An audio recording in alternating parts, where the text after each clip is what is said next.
O trabalho a seguir é sobre fertilização in vitro, produzido pelos alunos do nono período de Medicina Veterinária da Unipac Lafayette, na disciplina Reprodução Animal 2, ministrada pela professora Heloísa Pedrosa. Os integrantes do grupo são Bruna Cortes, Jéssica Tibúrcio, Leonardo Alvim, Luana Ferreira, Poliana Sá, Sayane Queiroz, Victor Silva e Yasmin Rezende.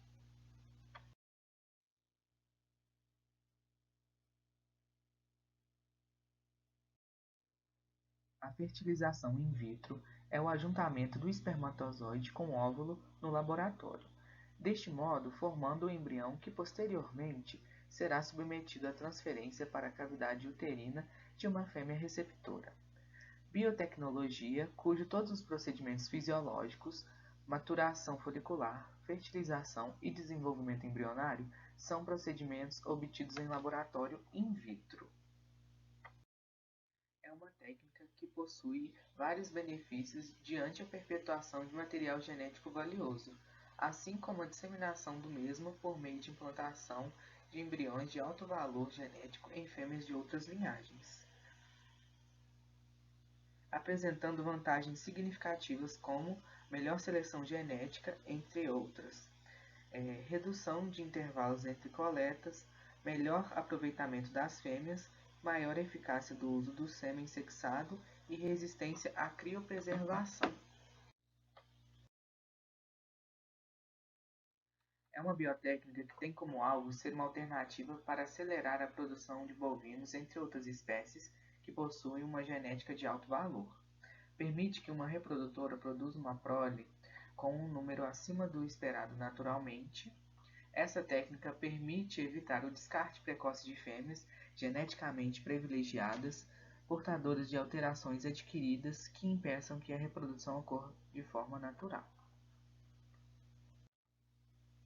Representando grandes ganhos para o produtor sem esgotar fisicamente seus atributos, como ocorreria em gestação comum.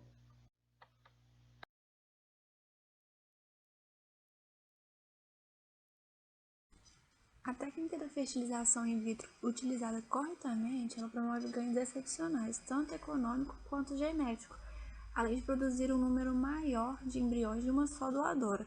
Ela ainda inclui várias vantagens que eu vou citar algumas delas agora. Como vantagem, temos a redução de intervalo entre as coletas, e um dos grandes diferenciais dessa técnica é que pode ser realizada em um curto espaço de tempo, ou seja, a cada 15 dias uma nova aspiração folicular pode ser aplicada para fertilização in vitro. Então, assim, há um maior aproveitamento das fêmeas recém-paridas, das inseminadas, das pré-púberes ou até das gestantes. A gente tem a genética de qualidade do embrião, que nos bovinos proporciona ainda mais qualidade genética ao embrião. Então, isso é porque não só o material genético do touro ele é superior, como o da fêmea também é. Então, ambos são previamente selecionados. Melhor aproveitamento das fêmeas, como fêmeas mais novas, velhas, ou com alguma anomalia que impossibilita a gestação de forma natural, elas podem ser aproveitadas com esse método. Então, com a fertilização in vitro, isso daí não seria um problema, porque os seus oócitos, eles podem ser coletados, fertilizados e transferidos para um outro animal saudável. A gente tem a eficiência no uso do sêmen sexado, que possibilita que o produtor dirija o melhoramento e obtenha mais fêmeas extremamente melhoradas na propriedade, sem a necessidade de descartar ou de vender seus machos, né, os machos da propriedade dele, principalmente no caso de gado leiteiro. Então, ele não precisaria se desfazer dos machos. A gente tem também a resistência à criopreservação, que é um congelamento a uma temperatura muito baixa, e nos bovinos proporciona maior resistência à criopreservação. e isso facilita a comercialização do embrião coletado e aumenta as possibilidades de ganho do profissional. Tem ainda a vantagem de atuar como uma medida preventiva, né? Como, por exemplo, em relação à transmissão de doenças entre os animais durante a cópula. Então, ela traz vários benefícios para a indústria bovina. Entrando nas desvantagens, uma das principais delas são os custos elevados de equipamentos, como por exemplo as agulhas descartáveis. Além disso, a montagem da infraestrutura, que compreende o laboratório e os meios para aspiração folicular, tem um valor altíssimo. Necessita de materiais específicos também para a realização da aspiração folicular. Aí aqui eu ilustrei com imagens alguns deles, como por exemplo o ultrassom, que ele é importante para a visualização dos folículos ovarianos e para guiar o operador durante toda a operação. A sonda de aspiração folicular, ela é guiada pelo ultrassom e ela serve para fazer a coleta dos óvulos diretamente dos ovários das vacas doadoras. A bomba a vácuo, ela serve para aspirar o conteúdo líquido e, consequentemente, o óvulo. As agulhas de aspiração folicular, elas provocam menores danos nos ovários, porque elas vão ser substituídas com maior frequência, evitando a perda do corte. O tubo coletor é onde vai colocar o material da doadora, e a guia de aspiração folicular, ela oferece alta qualidade de aspiração de folículos, com segurança e uma higiene necessária, e é nela que é acoplada a agulha. E além disso tudo, necessita de uma equipe altamente especializada em todas as etapas, para ter um bom resultado final. Temos também que destacar a elaboração de planos específicos e rigorosos para a seleção das doadoras de óvulos. Isso para favorecer uma grande melhoria ao longo das gerações, e o ideal é um volume maior de trabalho para atingir uma maior quantidade de prenhez, né, diluindo os custos. O laboratório possui mais equipamentos, o que torna a estrutura como um todo mais cara e complexa. Aí aqui eu ilustrei com algumas imagens os equipamentos necessários no laboratório. A primeira imagem é uma incubadora de CO2, que ela serve para o crescimento e manutenção de cultura de células. A segunda é uma centrífuga, que é um equipamento usado para separação de amostras. E a terceira é uma balança analítica. Ela pesa com precisão centesimal e é caracterizada por dar dados exatos e específicos em relação ao peso. E ela é mais exata que outras balanças.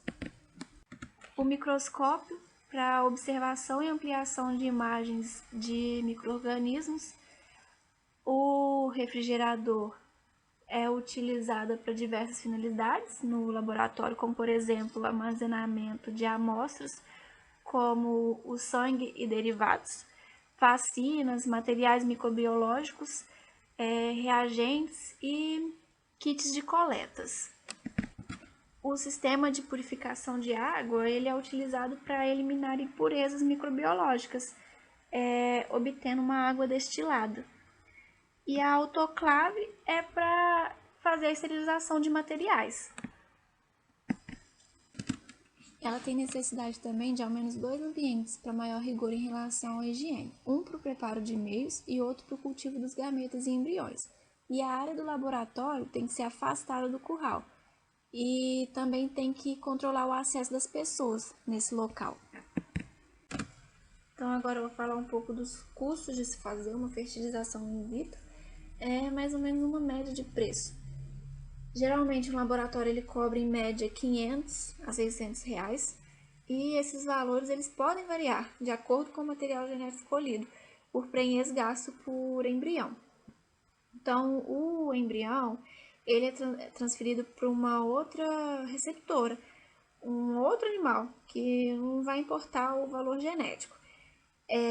Ele tem que ser apenas a gestante. Então, ele é selecionado apenas por isso. Além do valor gasto por animal prenhe, tem também o custo com a genética de qualidade, que no caso seria o sêmen escolhido. e ele tem um valor de aproximadamente R$ 1.000. E a coleta de óvulo, que geralmente tem um custo entre R$ 200 e R$ 250, que vão ser gastos no animal receptor. E esses valores aí, totais, giram em torno de R$ 2.000 para realizar uma fertilização in vitro hoje em dia. Então, o custo da fertilização in vitro, ele é bem alto, mas o retorno que o proprietário tem é bem compensatório pelo gasto. É um investimento com um retorno muito rápido e assertivo. Então, a partir do momento que essa boa genética está presente na propriedade, o ganho é muito imediato. A produção ela pode duplicar ou triplicar com essa ação.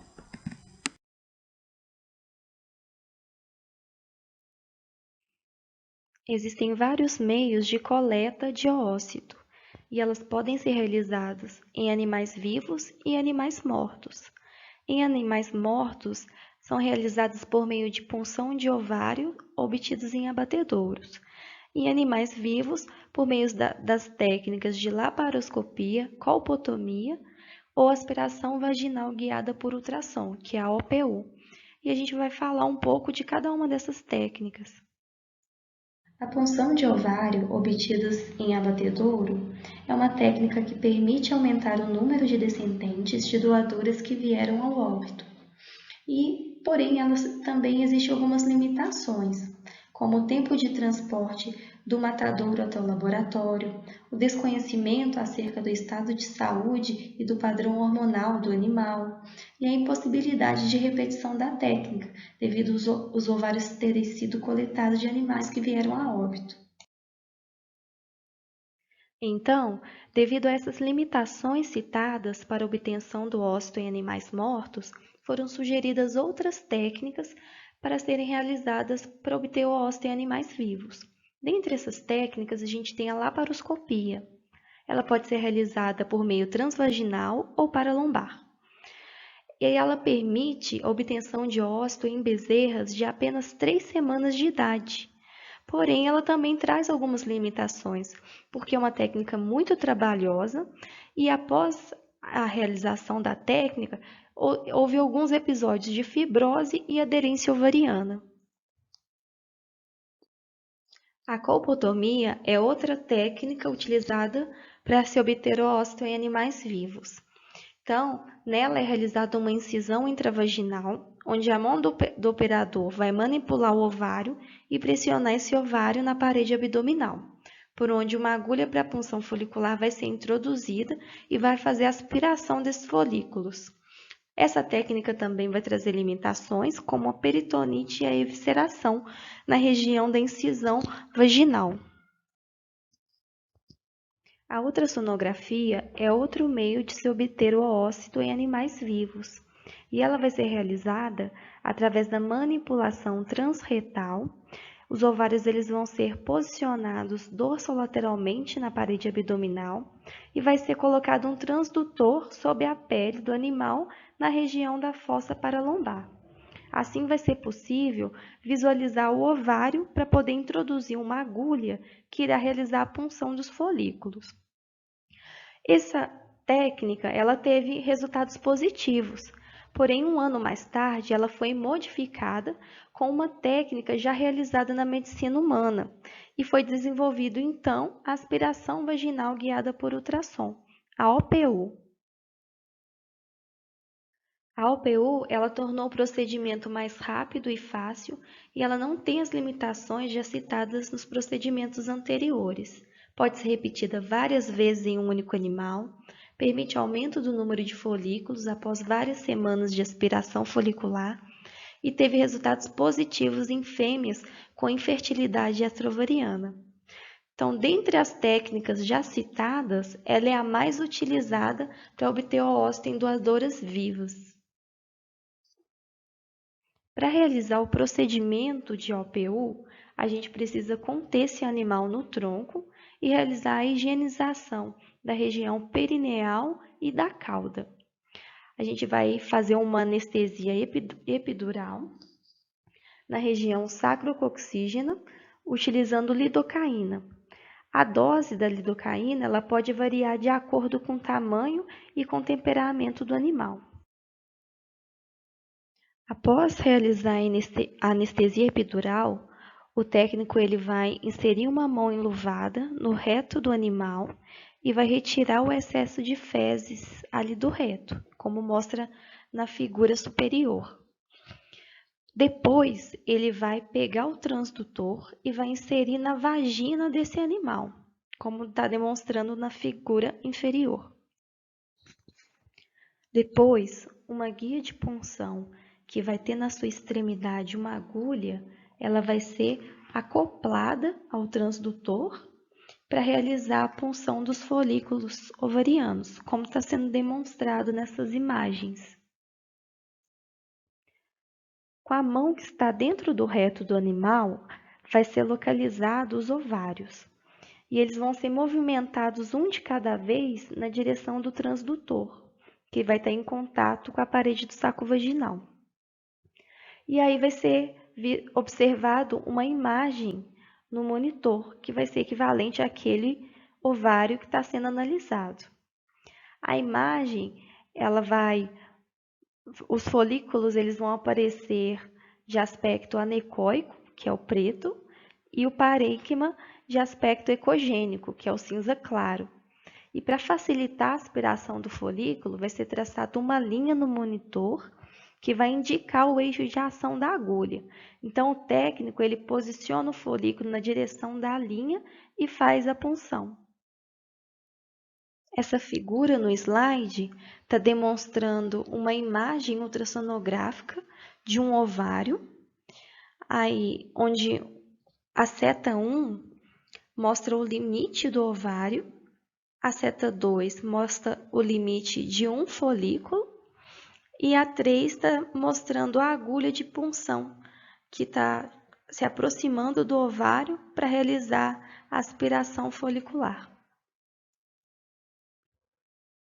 Essa imagem é um esquema do sistema fechado com pressão negativa, onde a gente tem a guia que vai aspirar o folículo, ela vai seguir em direção a um tubo que é chamado de tubo de Falcon. Nesse tubo vai ter DPBS, heparina e soro fetal. E eles vão ajudar a cultivar essa célula que foi coletada, evitar a coagulação e também para suplementar essa célula. Do tubo vai sair uma mangueira que vai em direção à bomba de vácuo. E quando essa bomba for acionada, vai possibilitar a sucção desse líquido para dentro do tubo de Falco. Alguns fatores podem influenciar nos meios de coleta do oócito e eles podem reduzir a competência do ócito para completar seu desenvolvimento in vitro. Por isso, eles precisam ser considerados. São eles fatores mecânicos e fatores biológicos, e a gente vai falar um pouco deles agora. Os fatores mecânicos estão relacionados aos acessórios que serão utilizados durante o procedimento.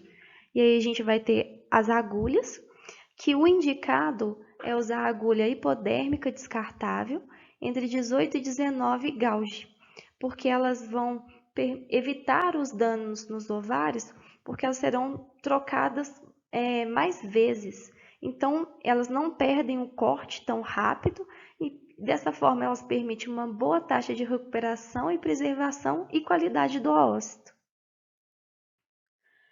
É importante estabelecer a pressão a vácuo, porque pressões muito baixas, elas podem não ser suficientes para aspirar os folículos e também pode predispor à aderência de estruturas dentro do seu circuito. E pressões muito altas, elas podem danificar o revestimento do cúmulos óforos, que é um conjunto de células adjacentes ao ócito e entre as suas funções está o desenvolvimento do folículo e a maturação do ócito.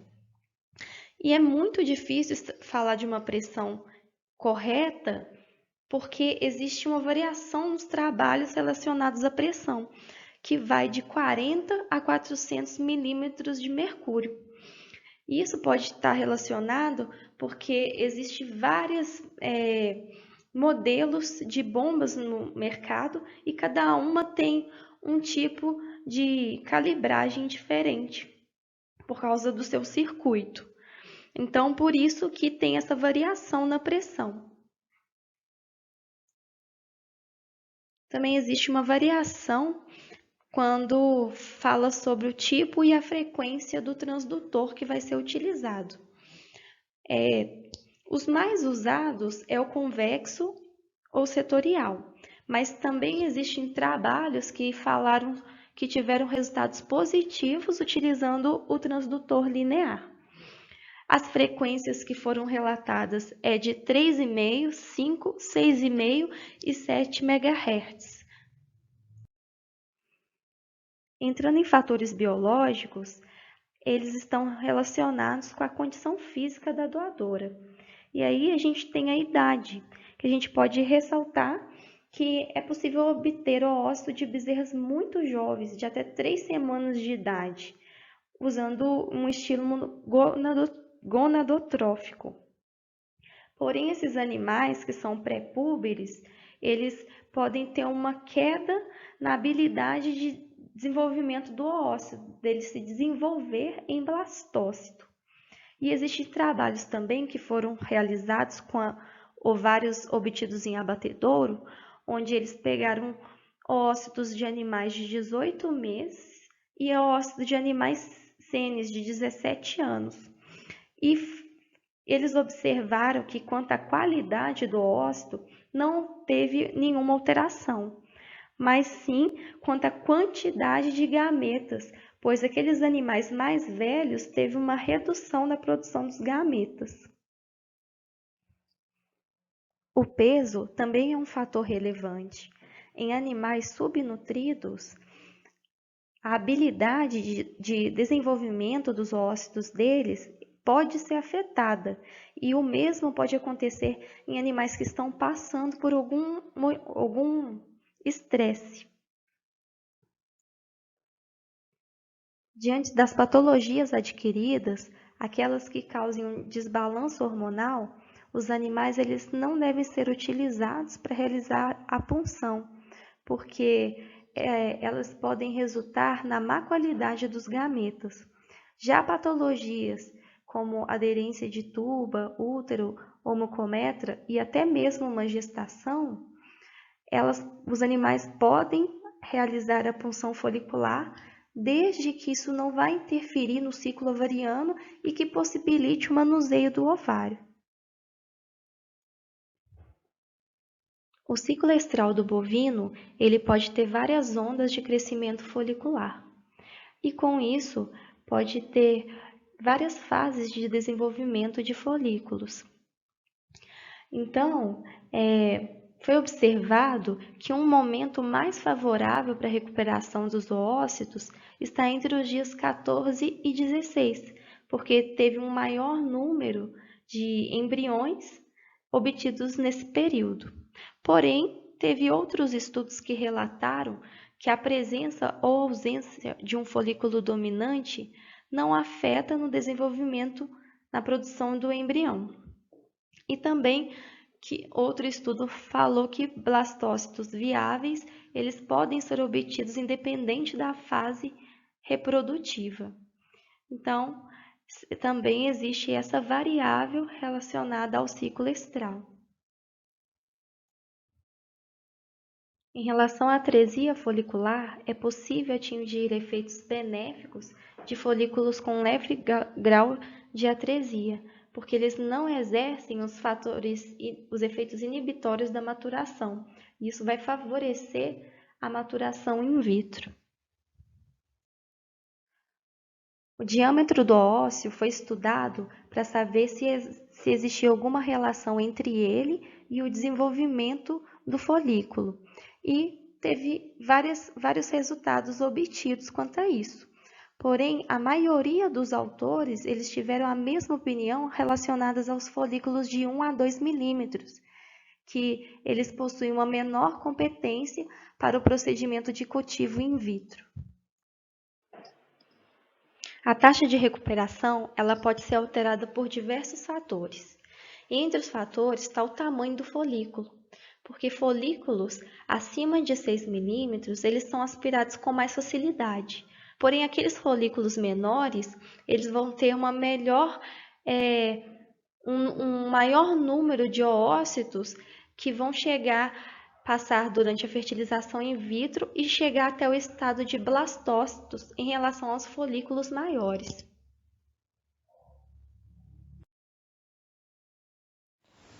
Maturação in vitro.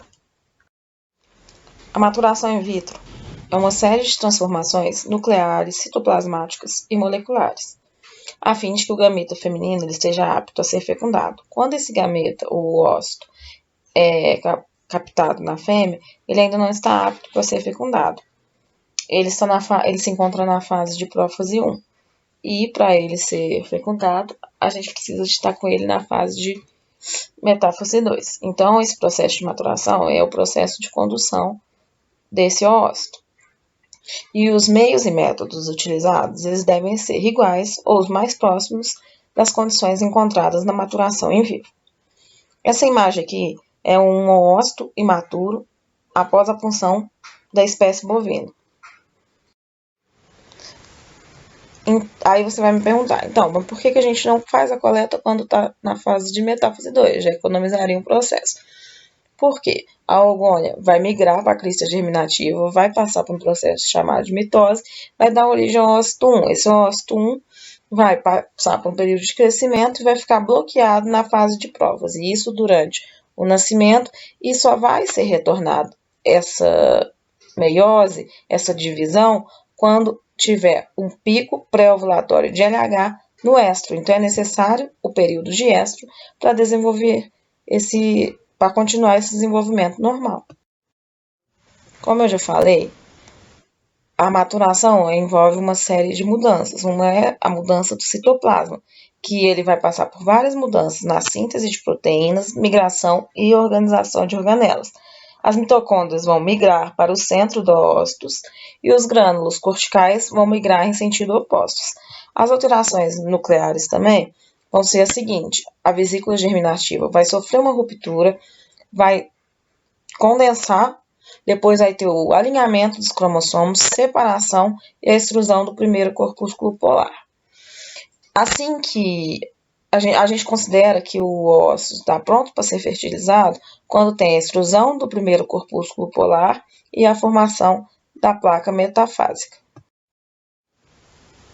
Depois é feita a seleção dos ócitos, eles são separados em grupos e é feita a lavagem 2 vezes no meio. Esse meio ele pode ser constituído por soro fetal bovino, antibióticos, aminoácidos, glicose, vitamina, e depois dessa lavagem é colocado em outra placa de pedra. A primeira imagem aqui mostra como são colocados esses ócitos e depois coloca o óleo mineral por cima. Depois de colocado, eles vão ser conduzidos às estufas de maturação e vai permanecer por um período de 24 horas. A temperatura ideal é 39 graus Celsius e 5% de CO2. Quando os ócitos eles são imaturos, eles se apresentam bem condensados.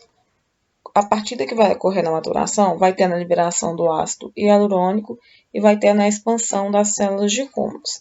Essas células de cúmulos elas são formadas por uniões do tipo gap e têm a função de transferências de íons, metabólitos, aminoácidos. Ela também auxilia na penetração, na fecundação, então ela é extremamente importante nessa parte. Aqui embaixo tem uma imagem de um ovócito bovino maturo após 22 horas de maturação. E como se pode observar, tem a expansão dessas células de cúmulos. Então, a partir do momento que esse ócito ele foi considerado maturo, ele já pode ser fecundado. Seleção, capacitação e fecundação. É importante que sejam selecionados espermatozoides viáveis para resultar em um processo de fecundação eficiente. Para que os espermatozoides sejam selecionados, é necessário remover o líquido seminal e os diluentes em caso de sêmen mantido em criopreservação. Os testes de seleção são o PERCOL e o SwimUp. Primeiramente, vou falar do PERCOL e vou pontuar algumas características importantes. Ele consiste em partículas de sílica coloidal revestidas por polivinilpirrolidona e são adicionadas células sobre o gradiente de PERCOL. Na imagem, a gente pode encontrar células como a alíquota de sêmen sob uma camada de PERCOL de menor densidade, 45%, e outra de maior densidade, 90%. Esse conteúdo passará por uma centrifugação. De acordo com o trabalho realizado por Tange em 2002, o teste de PERCOL possuiu melhores resultados do que outros testes. O PERCOL é utilizado para selecionar espermatozoides, combinando a motilidade e a centrifugação. São selecionadas as células espermáticas de acordo com a maturação e a integridade. As células móveis, durante a centrifugação, são depositadas em um pellet no fundo do tubo. As demais partículas, que são os espermatozoides com baixa motilidade, algum tipo de anormalidade, diluentes e outros debris celulares, permanecem na fração sobrenadante do tubo. Dessa forma, os espermatozoides viáveis serão utilizados na FIV. No teste de SwimUp, o sêmen é colocado em tubos em ângulo de 45 graus e são depositados em incubadora com temperatura de 39 graus Celsius. Ele é baseado na capacidade do espermatozoide em transpor barreiras e objetiva-se que os espermatozoides migrem para a superfície do tubo, separando assim dos demais constituintes. Da mesma forma que o teste de PERCOL, o conteúdo sobrenadante passa por uma centrifugação e o pellet, com os espermatozoides viáveis, serão utilizados na fertilização in vitro. O processo de capacitação é uma etapa muito importante para a fecundação, pois consiste em modificações bioquímicas, moleculares e estruturais que vão acontecer no espermatozoide, conferindo assim a capacidade de fertilizar. Em vivo, essa alteração acontece no trato reprodutor da fêmea. Já no processo in vitro, isso também tem que acontecer, então ele deve ser amparado pelo médico veterinário. E para que isso aconteça, são disponibilizados alguns agentes capacitantes em um meio de fecundação. E as principais alterações que vão acontecer no espermatozoide são na membrana plasmática, pois essa estrutura está diretamente em contato com o meio capacitante. E agora eu vou citar para vocês um pouquinho desses principais meios.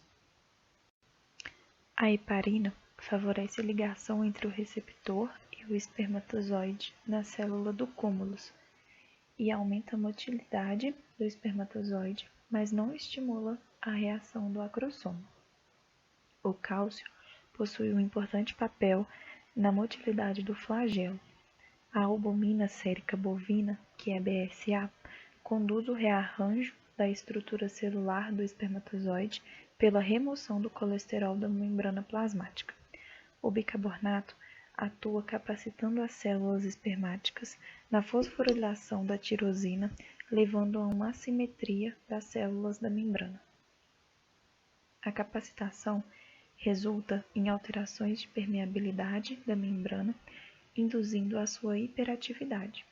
Ao entrar em contato com a superfície da zona pelúcida, são desencadeadas alterações no acrossomo, as quais resultarão na liberação de enzimas hidrolíticas para possibilitar a penetração ao ovócito, dando início ao processo de fecundação.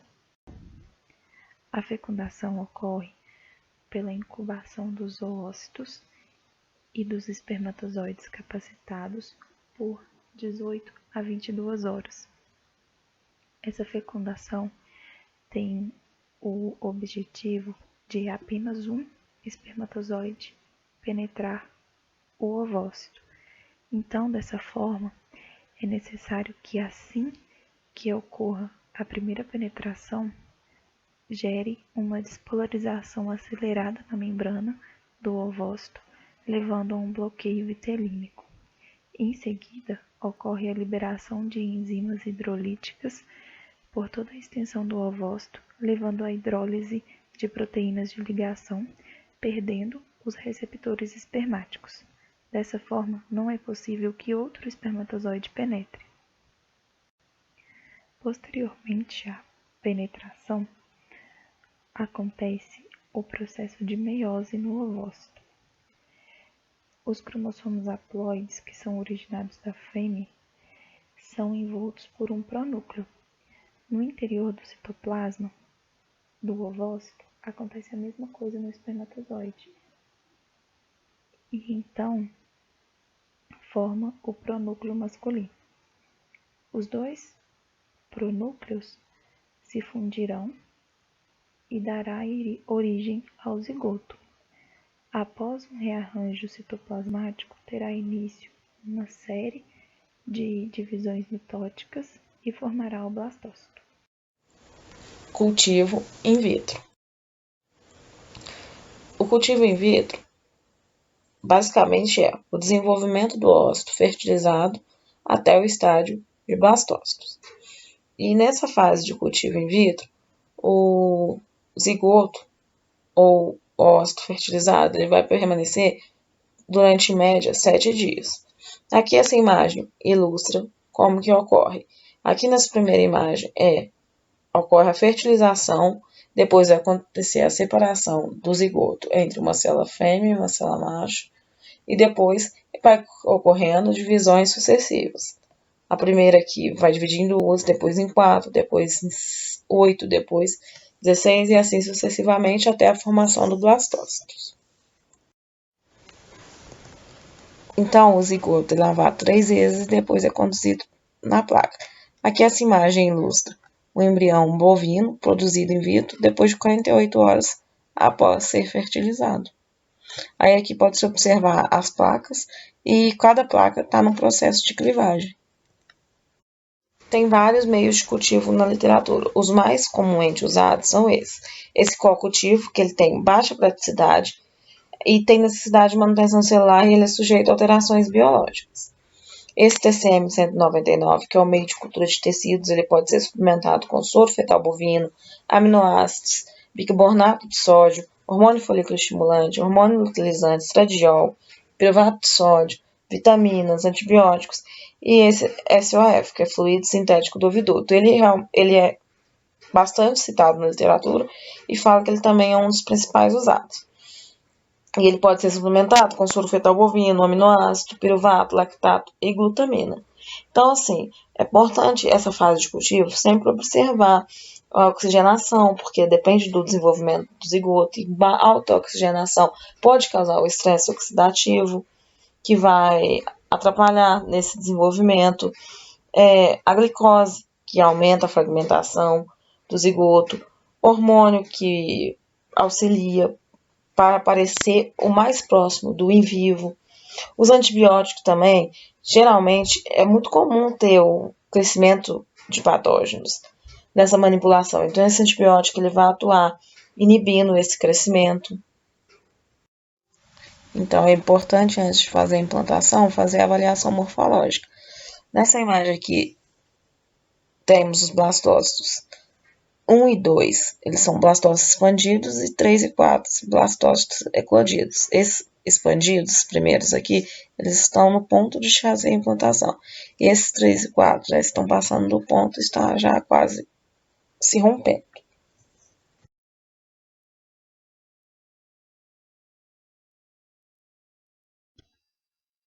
Após o processo de fecundação e cultivo, os embriões passam por uma seleção.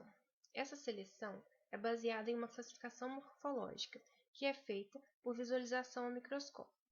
A partir de então, eles serão classificados de acordo com a Sociedade Internacional de Transferência de Embriões em graus de 1 a 4, onde o 1 quer dizer excelente ou bom, onde tem ao menos 85% do material celular viável, a massa embrionária é simétrica e esférica, os blastômeros são uniformes em tamanho, cor e densidade e teve um estágio de desenvolvimento adequado. 2 quer dizer regular, onde ao menos 50% do material celular está viável. 3 quer dizer pobre, pois tem irregularidades maiores, e 25% do material celular viável. 4 quer dizer morto ou degenerado, onde os embriões não são mais viáveis ou com desenvolvimento parado ou muito atrasado. E nessa classificação, somente de 1 a 3 eles são viáveis para a inoculação. A seleção das receptoras é um dos fatores mais importantes no processo de fertilização in vitro, já que é ela quem vai gestar o embrião. Por isso, ela deve ser de porte compatível do embrião e ter bom estado nutricional e sanitário. Andrade e outros autores apresentaram estudos que confirmaram que deve haver sincronia entre o trato reprodutivo da receptora com o embrião para o sucesso da técnica. Porém, somente as características morfológicas do corpo lúteo não são suficientes, visto que se faz necessário o uso de protocolos de sincronização de cio mediante o início da fertilização in vitro. Alguns protocolos foram criados a fim de se obter o melhor controle sobre o ciclo estral das receptoras, com esse objetivo de sincronizar o momento do ciclo estral para uma eficiente ovulação. Alguns protocolos foram criados a fim de conseguir uma certa precisão para dar início à fertilização.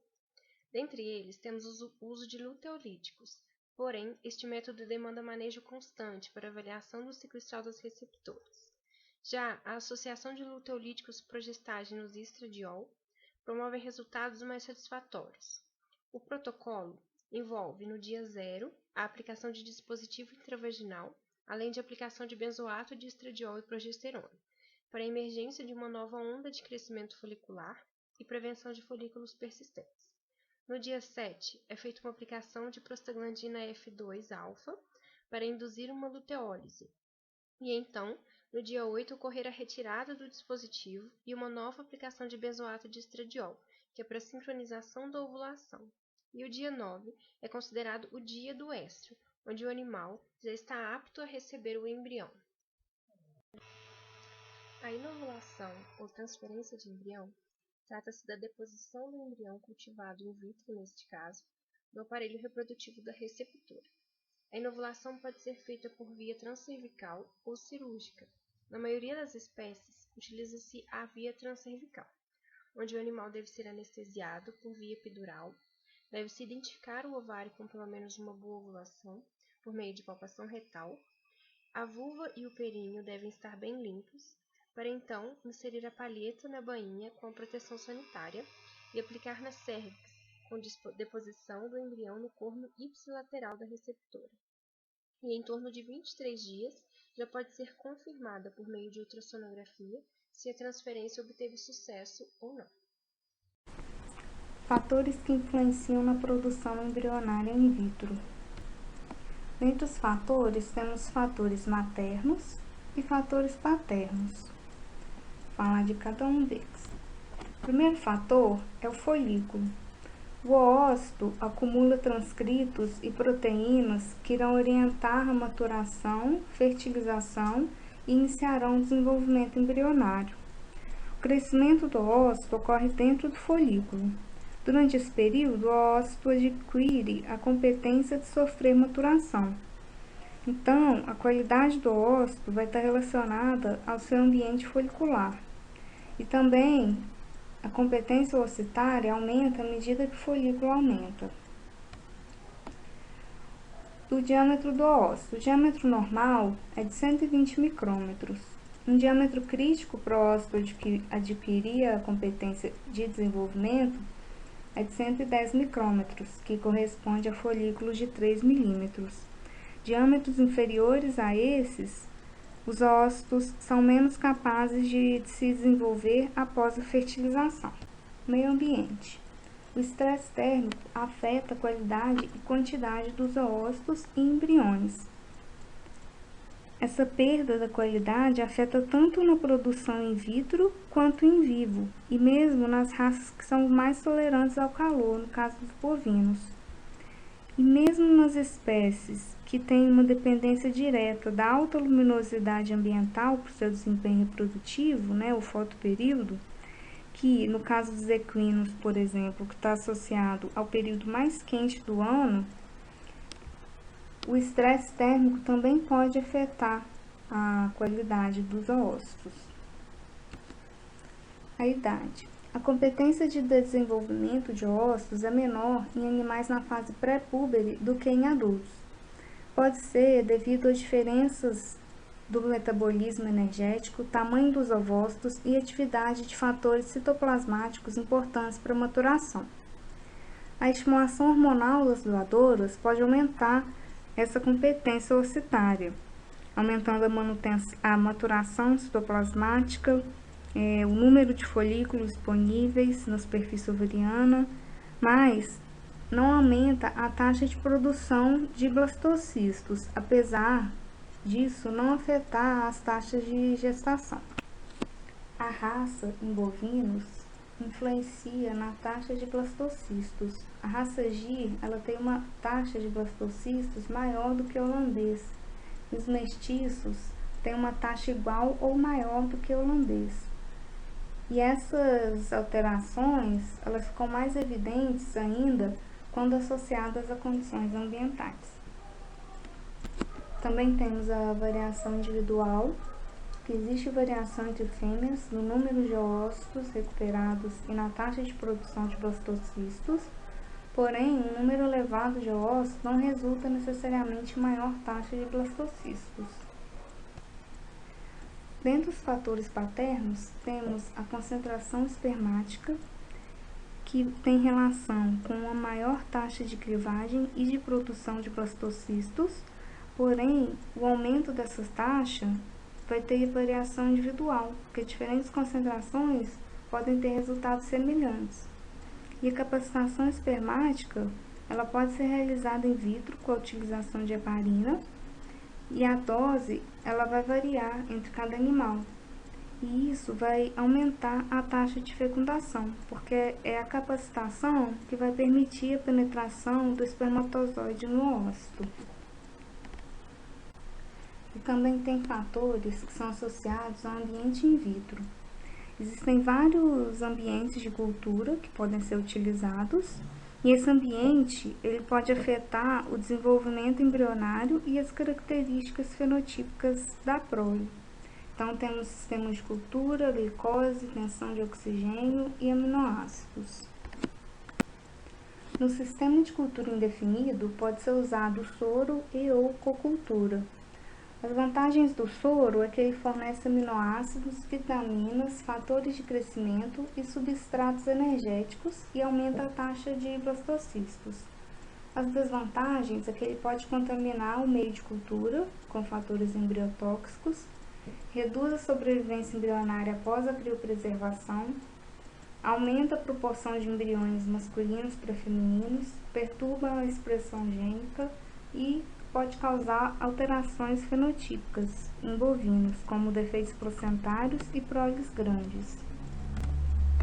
A cocultura com células somáticas contribui para o desenvolvimento embrionário, remove substâncias nocivas e secreta fatores de crescimento. E a desvantagem é que essas células elas são suscetíveis à contaminação viral, podendo afetar o desenvolvimento embrionário.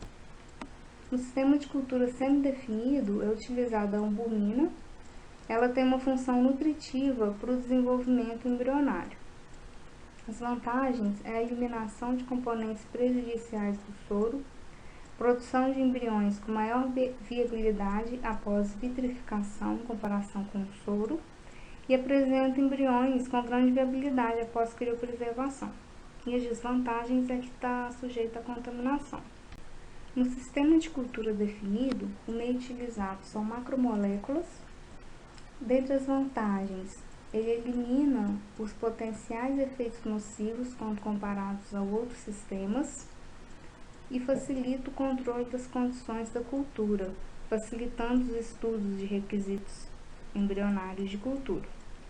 E as desvantagens é que possui menor produção de embriões e é mais sensível à contaminação tóxica e ao estresse oxidativo.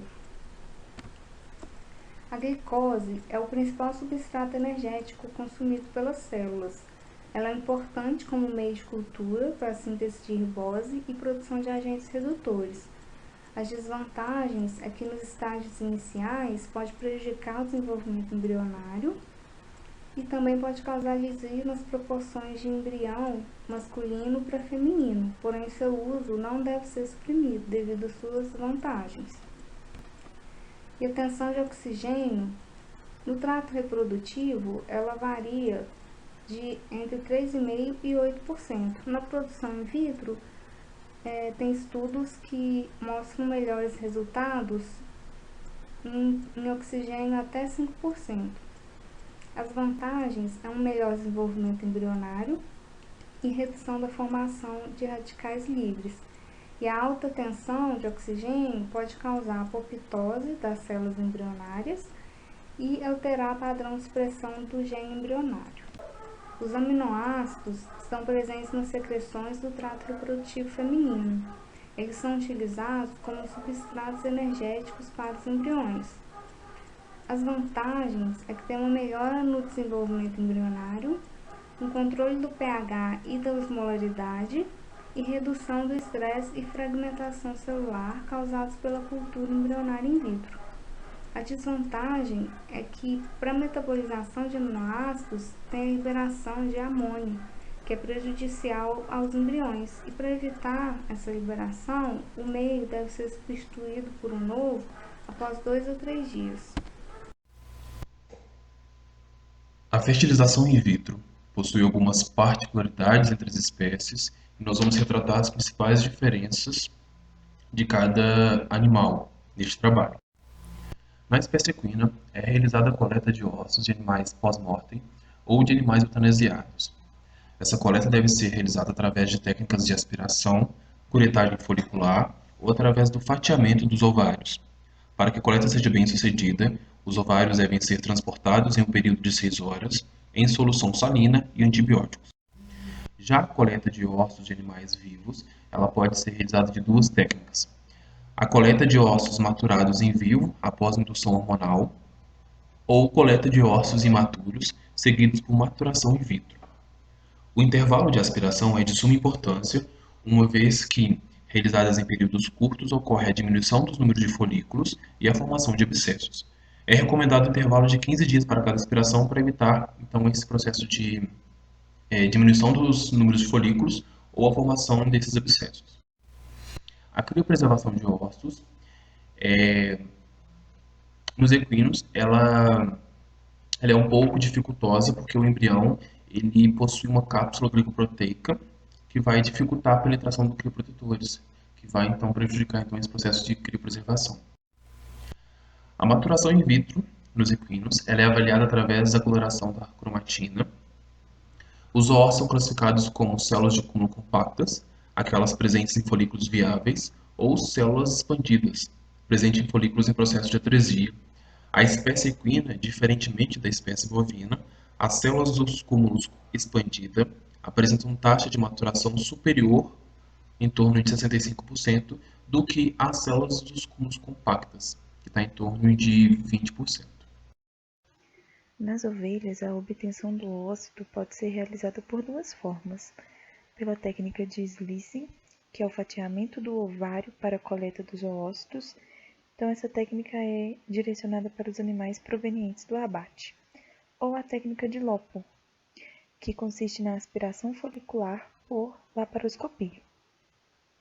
Essa técnica, quando comparada com outros procedimentos cirúrgicos, se torna um procedimento pouco invasivo e com baixas taxas de aderência entre o aumento e a parede abdominal.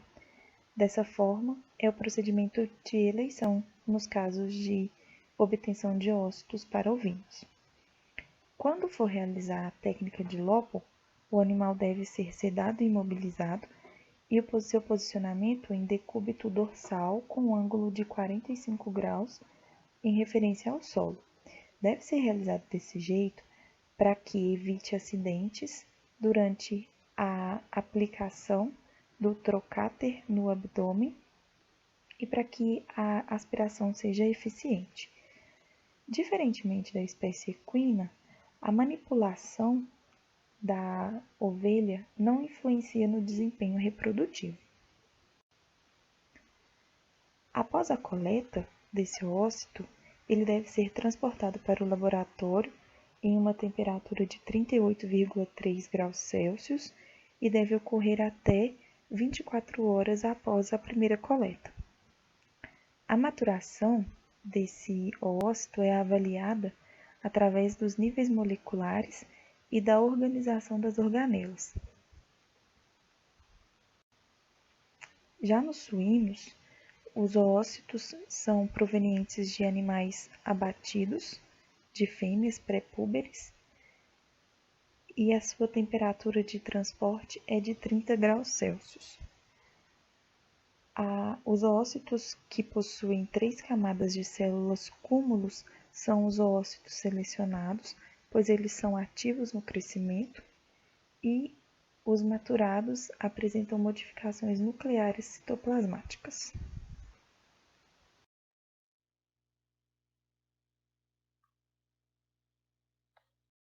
A fertilização in vitro vem se apresentando atualmente como uma técnica bastante utilizada que apresenta inúmeras vantagens, superando as biotécnicas que são de usos anteriores, representando um meio altamente satisfatório para grandes produtores que desejam preservar o material genético de seus animais de forma mais segura, com resultados que beiram a excelência. Por ser um método relativamente novo no mercado, este serviço tem valores que podem apresentar altos em relação às outras técnicas. Este âmbito talvez represente um empecilho para produtores de pequenas propriedades, sendo essa sua principal desvantagem.